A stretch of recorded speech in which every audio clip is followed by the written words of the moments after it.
want to talk to you today about child development. Now, I know that a lot of you out there are educators in education. I know that as parents, as some of you may be, you know a lot about how your child has developed, how other children have developed. So my goal here is not to necessarily tell you anything that you don't know already. It's more to tell you how child development affects you identifying these students in your classroom that may be delayed, that may need some extra support. So there are a few stages of development. We're going to talk about that. The labels might be a bit confusing because I know that school is labeled differently here by their ages. So I will explain that as we go. How that development affects the child and what to look for if that development is not happening, what can be done. So the stages of development start with a newborn. That's birth to 3 months old. Infancy is the next stage, 3 months to 1 year. Toddlerhood, 1 to 3 years. Now, at home we call preschool 3 to 5 years, so the age before they come to school. Although those are also the ages that we serve at the Little Lighthouse. So that might be your daycare ages. And then school age 5 to 10. So the different areas to look at for the development of child. Now we know there are millions of factors that affect and play a part in the development of children. And that this topic alone is where we live, a master's degree in college, and you can spend 8 years studying it, and I only have 40 minutes with you. So I'm just going to give you the brief overview, and we'll go into it more tomorrow. So physical development is one area that you look at. How is their body developing? How are their muscles developing? The structure of their body. How are they using it? Are they coordinated? Are they gaining strength? Cognitive development, how are they learning? So that's a lot of what you're seeing in the classroom. Are they learning the same compared to their peers? Do they seem behind? Do they seem advanced? Are they interacting with others in the world around them? Are they engaged in the world around them? And social and emotional development. This one is very close to my heart. I spend a lot of time with my students, focusing time on actually teaching them about their emotions, because once they can identify that feeling inside their body, they can start to learn how to handle it, learn how to regulate it, learn how to work through it. So this would be how they feel about themselves, how they feel about friends, teachers, their family, their community. Are they engaging with them? Are they playing? Do they tend to stay alone most of the time? Are their emotions very big? Are they very quiet, not expressing many emotions? So here's our first stage, newborn stage. We got to meet a little newborn here in the audience, Ethan, and that was definitely a highlight for me today. I'm hoping you let me hold him because I wasn't joking about that. Okay, so newborn stage, birth to 3 months. So this is the very beginning of life. And I know that Linda and Ann and Steph have talked about how much happens in the brain at such a little age. And we see them as they eat, and they need their diaper changed, and they sleep. But inside that brain, so much is happening. So throughout this, I think I'm hoping to show that the early years are critical. But that doesn't mean like they said, that students and children can't be reached beyond that.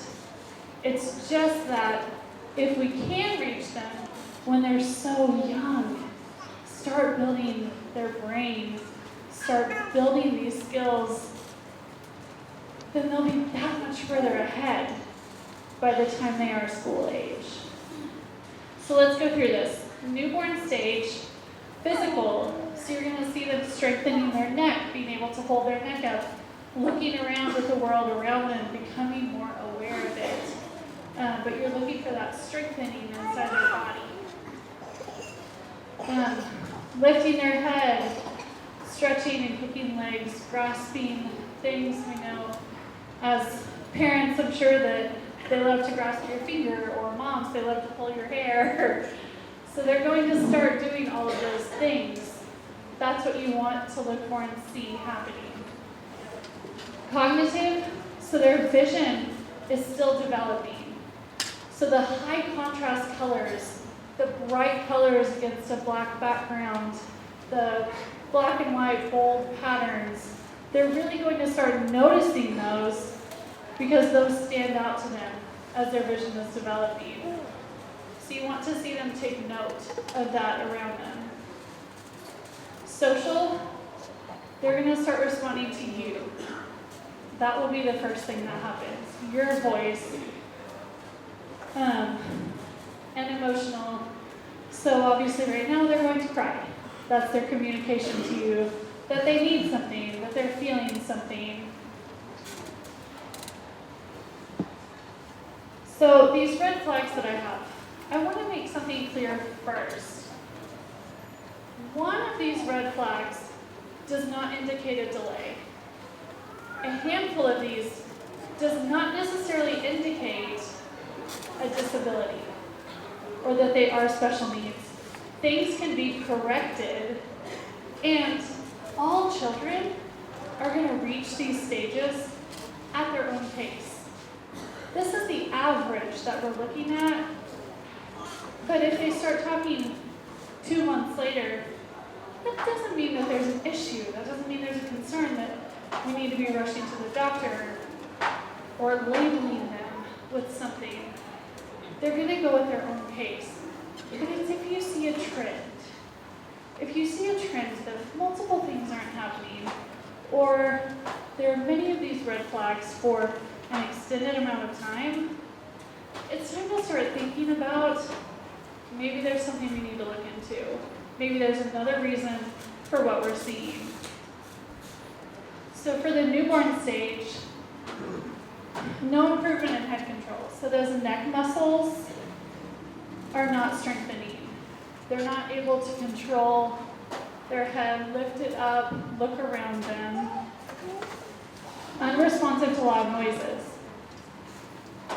If something would startle us and they don't seem to notice, you might just make a note. Maybe they're going to have a hearing impairment.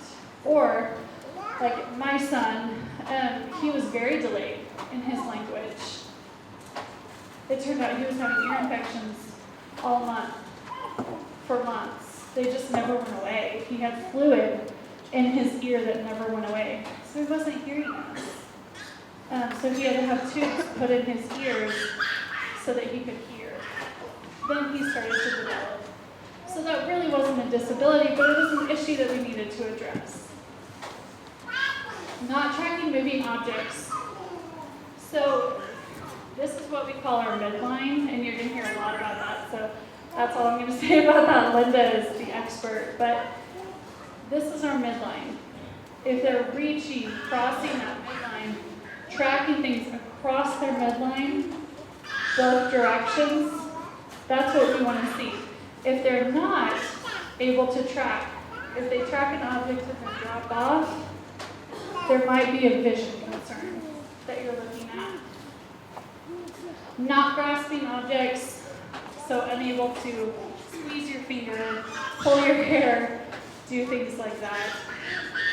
And if they don't notice their own hands, if they just seem unaware, babies really love to use their hands, explore other things. If they're not doing that, that would be a red flag. So let's go to infancy stage, 3 months to 1 year old. Physical, they should be gaining a lot more independence at this stage. Able to hold their head up, rolling from their stomach to their back to stomach, unassisted. Rolling and changing positions on their own. Sitting up, unsupported, so without being propped up. Bringing objects to midline. So that's what I mentioned before. If they're able to grasp and bring it to their midline and explore it. Not hold it out here, not just hold it down here and not bring it here and drop it. Crawling, just getting around, causing mischief, and able to explore much more of their environment. Cognitive, they're responding to you, your affection, maybe your silly faces or making them smile, your kisses or making them want to snuggle into you. Recognizing others, recognizing that you're a mom, or hearing your voice and turning, knowing that they're going to see you. And responding to requests. These would be very simple requests, but that they are able to hear it and understand the language that you're using, telling them what to do. Social, they're going to start becoming much more aware of those around them, responding to the sound of your voice, enjoying spending time together. Emotional, they're smiling, they're starting to smile. It may be as a result of something that you are doing. It may just be smiling to themselves. Enjoys being around each other. They might cry a lot at this stage when you leave them, or whoever their person is steps away, even if it's just to leave the room, to walk outside, because in their mind, they don't have that object of permanence. They don't understand that you return. So if you leave at this stage, they're going to think you're never coming back. So if you get a big reaction, it's not to whine or fuss at you. It's because they think you're never coming back. So with that, just the reassurance to them. I remember my son struggled a lot with that for a short period of time. So what I would do is step out of the room for 10 seconds, then I'd step back in. And I would extend that amount of time over time so that he would learn she does come back. And then the big reactions got a little bit less. So some things to watch out for here if they're not crawling. Now, crawling and walking can happen at different stages for different children. I've had friends who their 6-7-month-old tries to take a step. My son, it was around 12-13 months. That didn't mean that there was a delay. There wasn't an issue. He started to walk. He was trying to walk. He was crawling. He was trying to pull himself up, and he just wasn't quite there. So that's different. That was just him performing at his own pace. But if they're not trying, if they're not making the effort, if they're not pulling up, trying to stand, enjoying doing those new things with their body to explore their environment, that's something to take note of. If they're not searching for hidden objects, so we all know peekaboo, right? That's their favorite game. That never gets old. Generations of peekaboo, right? So if they're not responding to that, if they're not noticing that you're gone and then you're back, if you just don't get a reaction of any kind, playing with their teddy bear and then hiding it, and they don't notice, that's what that means.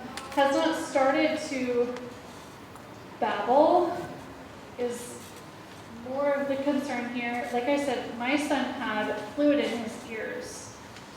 He didn't have a hearing disability, but he wasn't talking.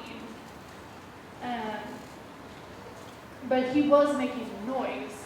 He was still interacting with me, he just wasn't yet forming words. So they may not be really saying, calling you mom, calling you dad yet, but if they're not verbally interacting with you at all in any way, that would be a concern to keep note of and watch. If they don't gesture or point to what they want, they won't be able to tell you yet. Probably. Some kids can. But mine couldn't. So he would, have you heard that? To tell me what he wanted. And if they had skills, so if they had all of these, they were crawling, they were calling you mom and dad, they were cooing, babbling, giggling when you hit and came back, and then it stops. They start not doing those things. They lose their language that they had. They might lose physical skills, motor skills that they had inside their body, seem less aware, less engaged of the environment that they're in. That skill regression could certainly indicate that there is a disability, that something in their body needs some assistance. So toddlerhood, that's where I am right now. I know if any of you out there have a 3-year-old, but God bless you. I know mine is a lot. He is very active. He thinks he's Spider-Man and climbs everything to jump off of it and gives me a heart attack every single day. So physical, they're really taking off at this point. They're sitting on their tippy toes, they're kicking a ball or things they shouldn't be kicking, climbing up and down stairs or climbing on tables, anything that's around them. In terms of fine motor skills, they're starting to be more interested in coloring and able to, if you draw a line on a paper, then they can, for the most part, copy it themselves. So they're developing those really fine motor skills to control a pen, a pencil, and use it intentionally. And running a lot, running away from you. Cognitive, this is where they're starting to get those academic skills, the foundation of those skills. So they're sorting things, colors and shapes. They're noticing that things have a color, have a shape, and that things are similar or things are different. And starting to sort those in their head and want to show you that skill and do it for you too. Recognizing names so they can identify a friend, their teacher, things like that. Identifying parts of their self. This is something that I really focus on. So at Little Lighthouse, I teach, most of my class this year is 3 years old. 3 and 4 years old. So right now we focus a lot on this, identifying the parts of their body. So where the items are on their face, their eyes, their ears, their nose. You all know those songs. I'm sure you have your own versions of those songs to help them identify parts of their body and what they do and what we use them for. Repeating words. Understands pronouns. So Henry doesn't walk around saying, Henry wants a snack. He says, I want a snack. I'm hungry. Following multiple directions, I can tell him, Henry, go get the orange shirt out of your room and bring it to me. And he can do that. Instead of Henry, stand up. Right? Instead of one direction at a time, now we're at multiple steps. Completes puzzles. These would be very small puzzles, but it's just that more complicated thought process, able to have spatial awareness. That's what you're looking for with putting puzzles together. So social parallel play is a big one that we work on right now too. So all of my students came in this year completely unaware of one another. They had no idea that there were other children to play with in the room. So we spent a lot of time focusing on those social skills because we know as adults, those are as important as academic skills.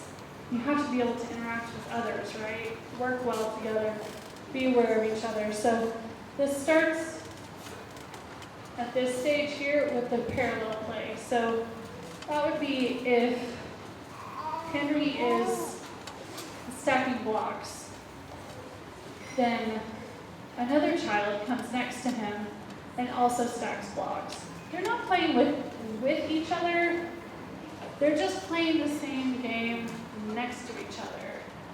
So that's what parallel play is. Showing affection. So I would say one of the ways that I knew Henry had some challenges was this one. Now he had multiple things combined. Like I said, it wasn't just one, and I said, that's it. He has a disability. Let's get him to the doctor and label him. But, and I'm not saying that he does either, but he has challenges, and showing affection and wanting affection, that was a red flag for me. Because he did not ever want me to hold him. He screamed if I picked him up. He cried being held. He did not want to be kissed. He was very vocal about it. And I knew, looking at my friends, looking at their children, they were all holding their kids. You know, their kids would run to them when they fell and scrape their knee.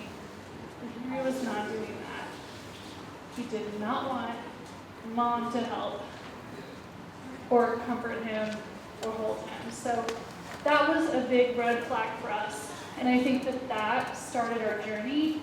But like I said, it was multiple things combined.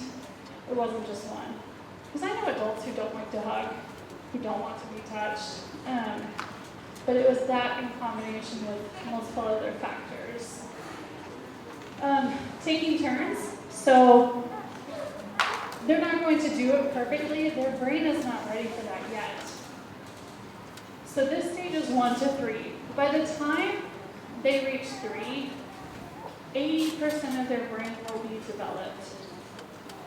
But this stage goes to 3. So in this stage, they're not there yet. They're just learning how to share. But as I'm sure we know, they're still in that mind stage. They have possession over that item that belongs to them. They don't want to share it yet. So this is just building that sharing skill. And pretend play. They're able to run around with each other, pretending that something is chasing them. Play house, play mom and dad, play kitchen. Bringing their environment into their play. Emotional, I never started the timer, so Steph, let me know. Gaining more independence, but without independence, we know, no. No, I don't want to. No, don't help me. No, I can do it. No, I don't want to go to bed. No, I don't want to eat that. So that independence is going to bring a lot of no. But that no at this stage is actually crucial for their development. They're learning about themselves. They're speaking up for themselves. So even though it is so difficult sometimes for us as adults to be told no by a small little child, when we know what's best for them, it's at that time that I okay that they don't want to do it. I understand. I know, Henry, you want to keep playing, you don't want to go to bed. I hear you. But it is time to go to bed. So I'm enforcing that boundary, but I'm saying that it's okay that he doesn't want to. That's his job. He's 2, 3. My job as mom, as teacher, is to say, I understand that, and that's okay. You want to be mad, you can be mad. It's okay to feel what we feel. But I'm going to hold that boundary, and I'm going to say it is time to go to bed. So he's learning that having his emotions is okay, but that he's not always going to get his way. Here. Showing empathy for others. So noticing that a friend is crying, even if that's as far as it goes. Mom, Lila's sad. You're right, she is sad. And then I can take that and expand it. I wonder why.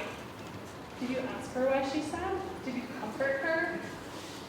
So you can really build on that empathy at this stage. So things to look for, not using 2-word phrases. So I've talked about the red flags I saw with Henry. This was another big one.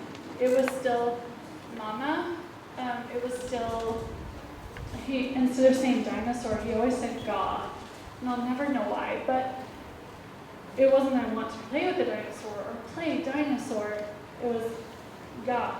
And that was it. I know you should be telling me more. Even if they're not clear words, you should be wanting to communicate with me right now. If he wasn't. Cannot follow simple directions. So we talked about how now we're getting into multi-step directions. If they're still not following, Henry, sit down. That's something to be aware of. Because obviously now we can't expand on that yet until we figure out, are they not hearing me? Are they not understanding? Are they lacking that language to know what I'm telling them to do? Falls often. If their body is not coordinated, they're trying to run, but they always fall down. They're always getting bumps and scrapes and bruises because they're clumsy. That could indicate that their body isn't working together the way that it should. Their brain is not working with their legs, their arms to grasp. If they're playing alone, so we talked about parallel play, is playing alone, but you're imitating. You're imitating the play of another friend. You're playing next to another friend, even if you're not inviting them into that play. If they just want to be alone and aren't showing awareness of others around them, that's what I mean by that. So they're not really always engaged with friends at this stage, but they're near them, they enjoy them. No pretend play. If it's very concrete, I'm going to stack these blocks. They're not building a Batman tower that they're going to knock down and,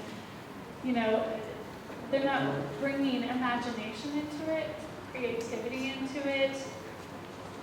If it's the same type of play, like my Henry, he is getting much better at that, has gotten much better at that. Initially, we were not doing that. So he's 3 now. He's at the end of his toddler stage, but he's just now starting to develop this really well. Before, he only did puzzles by himself or with mom or with dad. He wanted to play what he wanted to play, and if others did it, then that was okay. And he liked them, he loved being around them, but he had his games. And if they wanted to play with him, then they were going to play those games. He wasn't going to join their games. It wasn't reciprocal, if that makes sense.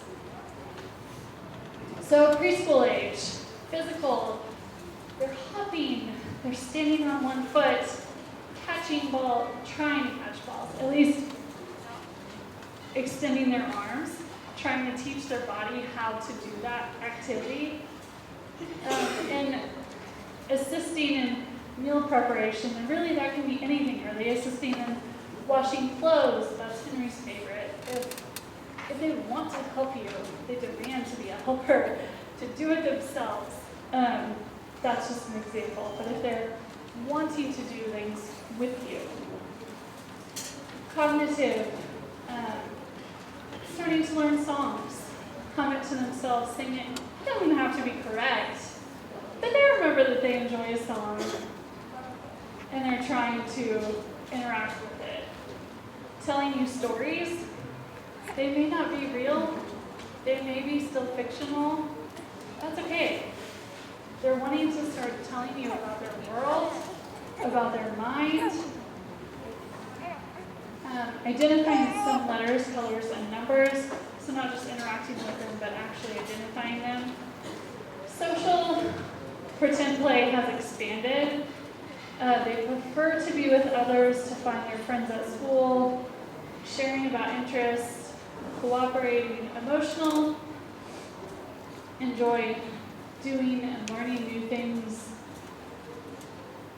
greeting peers, and attempts to comfort others. So it's taking that empathy and awareness of people and just adding more complicated skills to that. Another thing with Henry, he did not greet his friends, at least not appropriately. Now, a 3-year-old is going to be silly, and it's not always going to be, "Hi, friends, how are you?" But they're going to have some form of saying hi to each other, checking on each other. Henry would roar at people, any people, friends, strangers. So that was another red flag for us. He wasn't saying hi. He wasn't running to his friends would come to him and he would roar at them. Which, if you weren't obsessed with dinosaurs like he was, then that was off-putting. That would frighten some of the girls, and he didn't understand that they didn't want to be a dinosaur too. So preschool things to look out for: not jumping, again, not growing those physical skills, ignoring other children. Maybe the other children go out to play, and this child goes and sits by themselves. Or they play the same game all the time, but only by themselves. They don't invite anyone to engage with them. This goes back to the sensory processing that we were talking about. Resist dressing, sleeping, or using the toilet. Henry has been late to get potty trained. He didn't like it. He didn't like sitting. He didn't like the whole what happened to his body when he needed to use the bathroom. Resisting dressing can be a sensory thing. Like, I'll tell you right now, this dress, which I've never worn before today, I now learn is quite itchy. So I'm aware of that while I'm talking to you, but I'm an adult. I don't have a sensory concern with that, and I'm able to ignore it while I continue on my task. These children will not be able to ignore it. It will consume their thoughts. It will be all they can think about until they get this itchy piece of clothing off. And that's the same with textures. They may not touch. They may have one outfit that they want to wear all the time because they know it's safe. It feels good on their body. But it is a concern because we know as adults we're going to need to wear many types of clothing. Sensitive to loud noises. I'm sure you were so tired of hearing about my son, but here's another one. He does not like noises. So, do you guys have a birthday song that you sing for somebody's birthday? Okay. Henry, I did not know that he had a sensitivity to loud noises. So we got invited to his first birthday party, and I was so excited. Took him, he was so little. So we really didn't know what was happening, but I was excited because we had entered the stage of celebrating friends' birthdays. And it's quiet, everybody is getting their treat set up and sitting down, getting ready to sing, and I'm so excited for his reaction, and I wonder how he's going to sing, or if he's just going to stare at everyone like they're crazy for bursting into song. And he screamed and cried, covered his ears, ran to me, could not come back from it. We had to leave. So that's when I realized, wow, he really doesn't like sudden noises. And it turned out that it was specific to singing. Maybe I'm just a terrible singer, I don't know. But he does not like it. Even today, he does not like for me to sing to him. It's too abrupt and alarming to his system. Frequent emotional outbursts. Yes, we also have those. He has big emotions. I don't know if you have anyone in your classrooms like this, but they go from 0 to 100 in 2 seconds flat. Everything seems fine, and then big outburst of emotions over what you perceive as nothing. Nothing happened. Or now it's time to go outside, and they're mad, and they're yelling, and they don't want to.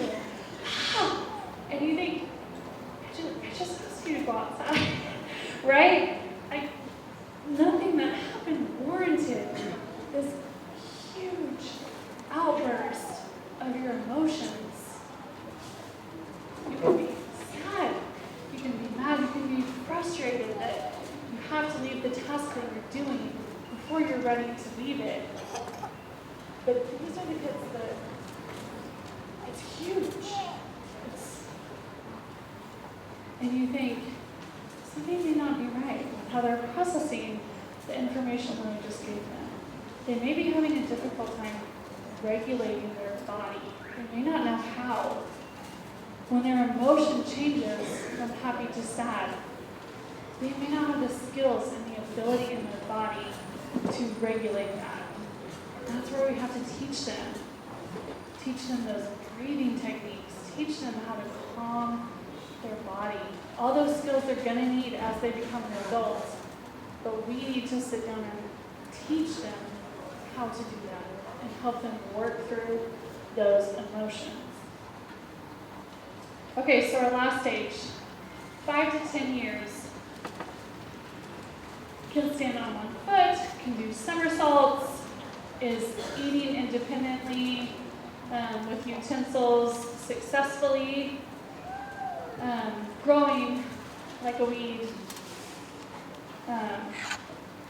in height and in weight. Cognitive, they know more complicated information about themselves. So beyond knowing the parts of their body, now they know mom's phone number. They know where they live. They could tell that to somebody if they were lost. They know things about their life that are more complex. They're counting higher, they're identifying more things. Now, instead of copying a line, grasping a pencil, they're copying and drawing a person. Social, they want to please their friends. They just enjoy being together. Their play has gotten more complex. Emotional, more compliant with rules. They're out of that me stage, and they're learning how to function as an individual in a school, in a classroom, in their community. And their emotions are more complex, but they shouldn't be such big. Yes? Oh, 5 minutes. Okay. All right. I think I'm pretty much almost there. So look for limited emotional range. So the opposite of what I had just been talking about. So they have these big emotions. Also look for if they're not expressing any. If they're not showing that they feel happy, sad, if it's very subdued. Demonstrating extreme behaviors, that's a little of what we talked about. It's also risk-taking, things that are not safe, unawareness of danger. They seem withdrawn away from their peers. They lose their attention span. So that's where Linda mentioned ADD, ADHD, things like that. Although I wanted to add to that, with ADHD,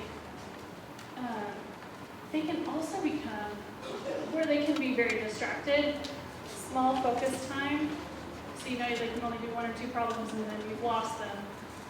They can also become hyper-focused on their interests. If they like doing math, you're going to focus in on that math and not want to do anything else.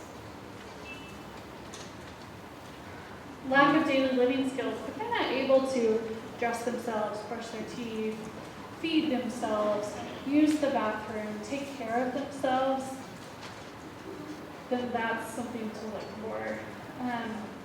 Doesn't talk about daily activities. Now we know kids. You say, hey, honey, I missed you. How was school? And they say, fine. You say, what did you do? Nothing. That's not the same thing. They're tired, and they don't want to talk about it. This is if they're not sharing their life with you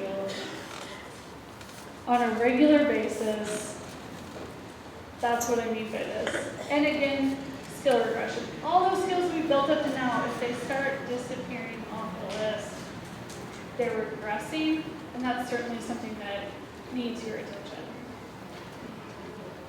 So this is a great resource. Again, you'll have in those drives that you get, but this really breaks it down even more, what to look for, and if those are missing, that's something for you to take note of to help you identify the children with special needs in your classroom. So thank you. That's all I have for today.